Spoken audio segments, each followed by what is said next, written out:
Bonjour et bienvenue pour ma présentation aujourd'hui de trois petites Nightcore, la EC20, la P10 et la P20. Je vais commencer rapidement à faire un tour de la EC20. Donc la EC20, voilà, lampe à destination tactique. Donc pas de bouton à l'arrière mais uniquement à l'avant. Alors il y a une petite astuce pour ce bouton qui est assez pratique. Voilà, AQ 18650. Une fois que je place la cuir, je ne sais pas si on va le voir parce qu'il fait jour. Attendez, hop. Ah, ça va être très difficile à voir, mais le bouton clignote en bleu et va m'indiquer le voltage de la lampe. Donc voilà, 4 volts 2, on va avoir 4 flashs suivis de 2 flashs. Donc ça c'est assez pratique. Au niveau de l'utilisation, c'est ultra simple. Le petit bouton ici qui va me permettre de changer les fonctions. Donc j'appuie, j'allume, je laisse le doigt appuyer dessus et je fais défiler les différentes intensités lumineuses. J'arrête par exemple sur 3. Si j'éteins la lampe et je la rallume, elle va mémoriser le dernier mode. Pour arriver sur le stromboscope, j'appuie simplement 2 fois et là je tombe sur le stromboscope. Même lampe éteinte, 2 fois stromboscope. Donc voilà une lampe qui est assez courte, pas très grande.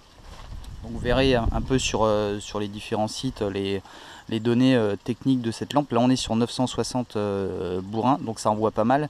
J'aimerais la comparer à la PD35, la dernière sortie de chez Phoenix, pour voir un petit peu la différence au niveau des éclairages. Vous verrez les photos tout à l'heure des différents éclairages de ces trois lampes.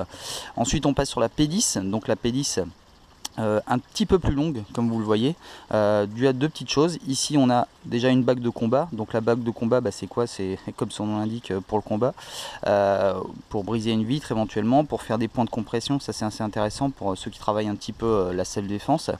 Et là on est sur un interrupteur qui est particulier puisqu'il a deux petites parties ici, donc une partie pour allumer la lampe et une partie pour avoir un stromboscope direct. Je vais vous montrer ça sur la P20 également là, puisqu'elle a le même type. Donc voilà, on est sur un refroidisseur, un anti-roulis ici, le clip, puisque toutes les lampes sont fournies avec des clips ceinture et un petit holster. Donc ça c'est bien aussi chez Nightcore, c'est assez carré. La P20, donc on peut voir tout de suite ici, on a un objectif qui est beaucoup plus grand, donc un éclairage qui va être beaucoup plus large. On est également ici sur le même type d'interrupteur, donc à double fréquence. Donc ce que je vais vous montrer, si j'appuie simplement ici, je tombe sur le stromboscope direct, et en appuyant ici, voilà, j'envoie les watts et je change les fonctions avec ce bouton. Donc pareil, une utilisation hyper simple. La P20, je vais vous présenter ça sur une autre petite vidéo. On a la possibilité d'avoir un holster tactique qui est vraiment super sympa, vous allez voir. Ça va intéresser pas mal de monde. Donc il va s'utiliser uniquement avec ce modèle par contre. Donc voilà, tout de suite j'ai fait un tour, comme vous voyez, un peu rapide. On est toujours sur de l'alu, on est sur du verre minéral, etc. Là il n'y a pas de souci au niveau de la qualité. C'est vraiment du top matos. Je vais vous montrer donc un peu ce que ça va donner au niveau de l'éclairage. Voilà, j'ai pris 2-3 vues pour vous donner un petit peu un ordre d'idée.